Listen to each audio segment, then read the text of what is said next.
सत्साहिब जी परमपिता परमात्मा की जय। हमारे यूट्यूब ज्ञान टेक्निक में आप सबका स्वागत है। हमारे यूट्यूब चैनल ज्ञान टेक्निक को सब्सक्राइब करें, बेल आइकन को दबा के प्रेस कर लें, क्योंकि हमारे गुरु संत रामपाल जी महाराज से जुड़ी हुई वीडियो इस चैनल पर उपलब्ध रहेंगी। वीडियो सत्साहिब जी, आज हम इस वीडियो में ज्ञान चर्चा लेके आए हैं श्री आचार्य अनिरुद्ध जी महाराज और हमारे गुरु संत रामपाल जी महाराज की ज्ञान चर्चा। इस वीडियो को पूरा देखें और हमारे चैनल को सब्सक्राइब कर लें और वीडियो को शेयर करें और लाइक करें और मेरे चैनल को सब्सक्राइब करें ज्ञान टेक्निक, और वीडियो को पूरा देखें एंड तक। इसमें ज्ञान चर्चा है हमारे गुरु संत रामपाल जी महाराज और आचार्य अनिरुद्ध जी महाराज जी इसमें ज्ञान चर्चा कर रहे हैं। अपनी पूजा शास्त्र के विरुद्ध है उसके बारे में बता रहे हैं जी। सत्साहिब जय बंदी स्वरूप। पूजा करें तो करें किसकी, जाएं तो जाएं किस मार्ग पर जाएं, कुछ समझ नहीं आता। आइए हम थोड़ा सा समझने का प्रयास करते हैं कि हमें क्या करना चाहिए। शाबाश बेटा, बहुत बढ़िया मुन्ना। देखो, भगवान की पूजा करो या भगवान के भक्त की बात एक है। कदर मचा रखे नकली संतों आचार्यों शंकराचार्यों ने, दुनिया डबो दी। पूजा करें तो करें किसकी, आज इसी सवाल को विस्तार से क्लियर करने के लिए हम आपके बीच दो संतों के आध्यात्मिक विचार लेकर आए हैं। इस आध्यात्मिक ज्ञान चर्चा में एक तरफ हैं अनिरुद्ध आचार्य जी महाराज और दूसरी तरफ हैं संत रामपाल जी महाराज। इन आध्यात्मिक संतों में किसका ज्ञान उत्तम है, कमेंट करके हमें अपनी राय अवश्य दें।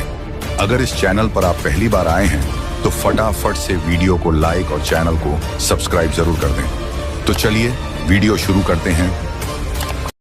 अच्छा, कई बार ये प्रश्न खड़ा होता है लोगों के अंदर कि ये शिव कौन है, ये भगवान शंकर कौन है, ये राम कौन है, ये कृष्ण कौन है, ये दुर्गा मैया कौन है। हम नाम किसका जपें, कंफ्यूज हो जाते हैं लोग। दुर्गा जी का नाम जपें कि राम जी का नाम जपें कि शंकर जी का नाम, क्या नाम जपें। कोई राम राम जपने को कहता है, कोई कृष्ण कृष्ण जपने को कहता है, कोई नारायण नारायण जपने को कहता है, कोई ओम नमः शिवाय जपने को कहता है, तो कोई दुर्गा माँ की उपासना बता के चला जाता है। अब लोग कंफ्यूज हो जाते हैं कि जपें तो जपें क्या, पूजा करें तो करें किसकी, जाएं तो जाएं किस मार्ग पर जाएं, कुछ समझ नहीं आता। आइए हम थोड़ा सा समझने का प्रयास करते हैं कि हमें क्या करना चाहिए। आज भागवत के प्रथम अध्याय के प्रथम श्लोक जो महात्मा है उसमें ही स्पष्ट हो गया है कि सच्चिदानंद रूपाय विश्वोत्पत्त्यादि हेतवे। अब यहाँ से स्पष्ट ये हो रहा है कि भगवान कौन है। ऐश्वर्यस्य समग्रस्य धर्मस्य यशः श्री ज्ञान वैराग्य और चैव षड्नाम भगितीर्णः, जिसमें 6 गुण हो वो भगवान है। हाँ भाई, जिसमें बल अधिक हो से बलवान कहते हैं, जिसमें धन अधिक हो से धनवान कहते हैं, और जिसमें भग हो उसे भगवान कहते हैं। भग मतलब 6 चीजों के समूह को भग कहते हैं। जिसके अंदर ज्ञान हो वैराग्य हो ऐसे परमात्मा को भगवान कहते हैं। और यह भगवान ही 3 रूपों में, जब भगवान को सृष्टि करनी हुई तो भगवान 3 रूपों में प्रकट हो गए। वह राम ही, वह नारायण ही शिव रूप में प्रकट हो गए, वह नारायण ही ब्रह्मा रूप में प्रकट हो गए, और 3 बनकर के इन्होंने सृष्टि को उत्पन्न किया, पालन किया और शिव बनकर संहार कर दिया। तो सत चित आनंद, हाँ ये जो 3 है ना, सत चित आनंद, ये ब्रह्मा विष्णु महेश का स्वरूप है। वह एक ही 3 भागों में विभक्त होके अनेक लीलाएं कर रहे हैं, अनेक लीला। और हम कंफ्यूज होते हैं कि ब्रह्मा ये तो फिर विष्णु बड़े, तो फिर शिव बड़े, तो ये बड़ा। कोई बड़ा और कोई छोटा नहीं है। और हमारे नारायण, हमारे सनातन धर्म में जो भगवान है वो एक ही है। एको ब्रह्म द्वितीयो नास्ति, ईश्वर एक है, ना 2 थे ना 2 हैं और ना 2 हो सकते हैं। ईश्वर एक ही है। वह एक ही जब संकल्प लेते हैं तो एको हम बहु श्यामा, एक ही बहुत हो जाते हैं, एक ही बहुत बन गए। ये संकल्प मात्र की लीलाएं हैं। तो परमात्मा सच्चिदानंद रूपाय विश्वोत्पत्त्यादि हेतवे, वो विश्व की उत्पत्ति, पालन और संहार करते हैं। दोस्तों, अभी आपने सुने अनिरुद्ध आचार्य जी महाराज के आध्यात्मिक विचार। आइए अब सुनते हैं संत रामपाल जी महाराज के आध्यात्मिक विचार। ब्रह्मा और विष्णु और शिव और रुद्र, महेश्वर जिसको कहते हैं, ये भगवान नहीं है, ये ईश नहीं है। इसलिए दास कहता है कि तीन मुख्य रूप में दास के प्रवचनों में ये ब्रह्म समझो। एक सरब्रह्म, एक अक्षर ब्रह्म और तीसरा परम अक्षर ब्रह्म। तो इन तीन प्रभुओं का ज्ञान जब हमें होगा तो हम पूरे दातम ज्ञान को आसानी से समझ सकेंगे। ये ज्ञान हमें होगा कहाँ से? हमारे सदग्रंथों से। हमारे सदग्रंथ कौन से हैं? जैसा आपको अभी बताया, हमारे सदग्रंथ हैं, सदशास्त्र हैं, पवित्र पांचों वेद, ऋग्वेद, सामवेद, अथर्ववेद और यजुर्वेद, और पांचवा वेद सूक्ष्म वेद जो परमात्मा स्वयं आकर ज्ञान देता है। और ये हिंदू धर्म के गुरुजी बताते हैं पांचवा वेद महाभारत है। पांचवा वेद महाभारत, ये इनकी अपनी सोच है। ये पांचवा वेद महाभारत नहीं है। वैसे तो कितने वेद बना लो, ज्ञान अपने मर्जी से, जैसे बोध माने ज्ञान ही होता है। 18 बोध, 18 ज्ञान, ये पुराण है। 18 बोध अलग हैं और उनमें से एक बोध पुराण है, और पुराणा के फिर 18 विभाग हो गए। इस प्रकार हमने इस तत्व ज्ञान को समझना है। प्रसंग चला है कि परमात्मा की प्राप्ति के लिए हम इतना कठिन प्रयत्न करते हैं। प्रत्येक मानव ये मानता है कि कोई शक्ति है जो हमें सुखी कर सकती है, कोई ऐसी पावर है। तो उसकी उस समर्थ शक्ति को किसी ने तो अपने हिसाब से किसी देव को मान लिया कि ये समर्थ शक्ति है, दूसरे ने मान लिया ये ऐसी समर्थ शक्ति है, ये है पूर्ण परमात्मा, किसी ने किसी को। तो ये निर्णय कहाँ से होगा कि पूर्ण परमात्मा कौन है?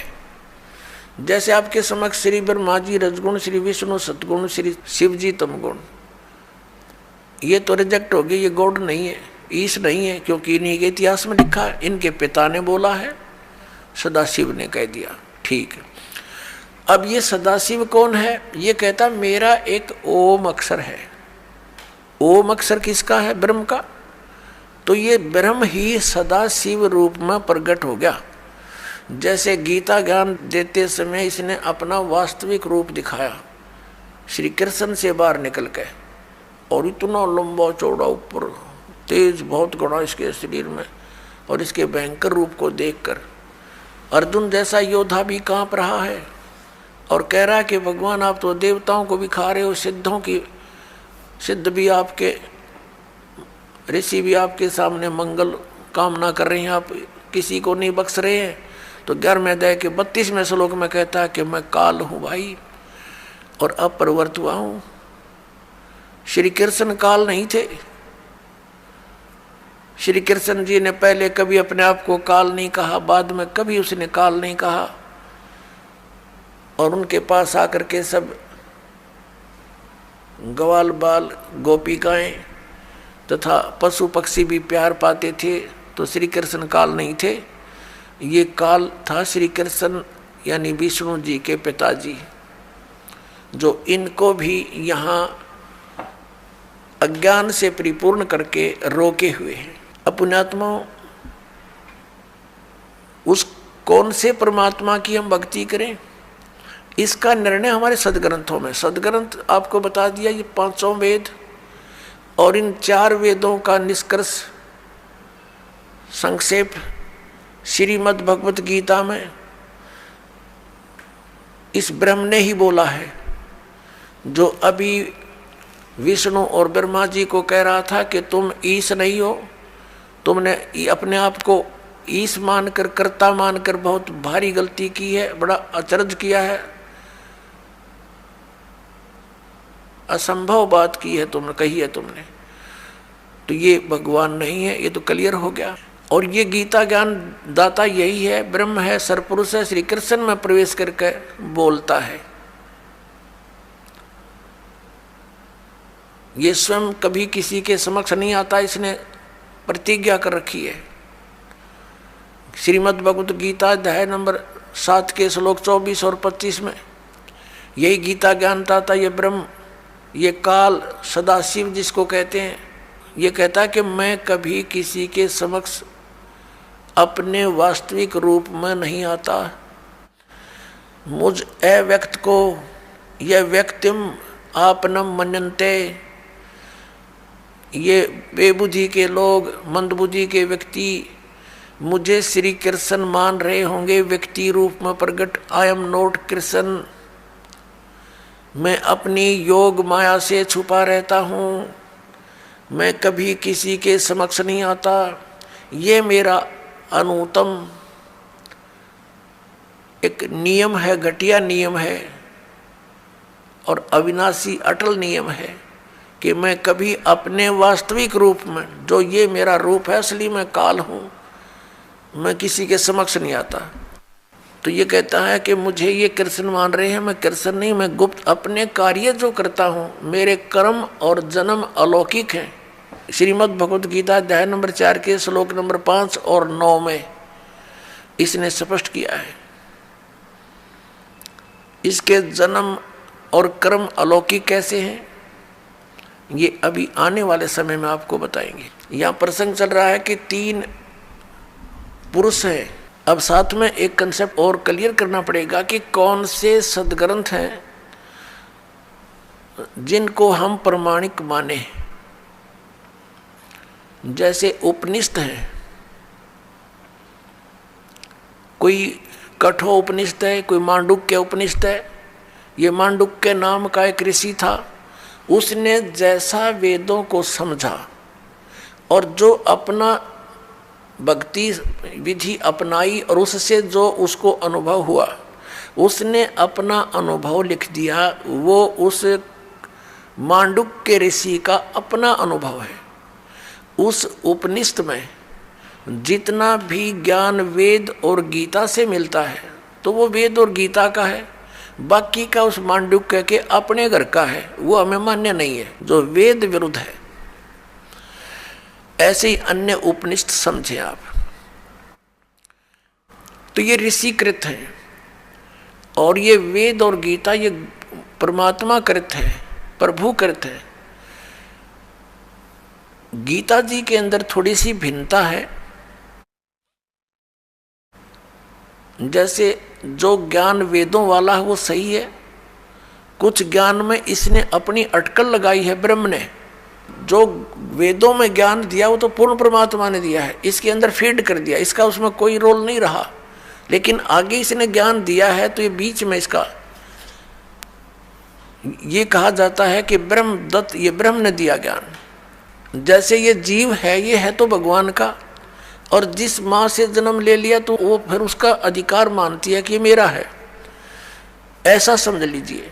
और फिर उसी का ही कहा जाता है, बोला जाता है व्यवहार में। तो ऐसे ही चारों वेद पूर्ण परमात्मा ने दिए थे, इसके अंदर फीड कर दिए थे अंतःकरण में ब्रह्म के, सरपुरुष के। इस सरपुरुष ने, ब्रह्म ने अपने श्वासों के द्वारा इसको बाहर निकाला। अपने आप निकल के समय आने पर समुद्र के अंदर फिर इसने बाद में चारों को छुपा दिया था, जो बाद में सागर मंथन करने पर ब्रह्मा जी को प्राप्त हुए। एक इसने नष्ट कर दिया, 5वां वेद, जो जिसके देने के लिए परमात्मा को स्वयं आना पड़ता है। प्रत्येक युग में आते हैं और वो सच्चिदानंद घन ब्रह्म की वाणी वो स्वयं बोलकर हमें ज्ञान देकर जाते हैं, हमारा कल्याण करवाते हैं। तो उस वेद ज्ञान को इसने भी पढ़ा, उसके आधार से फिर इसने गीता में वेदों वाला ज्ञान दिया।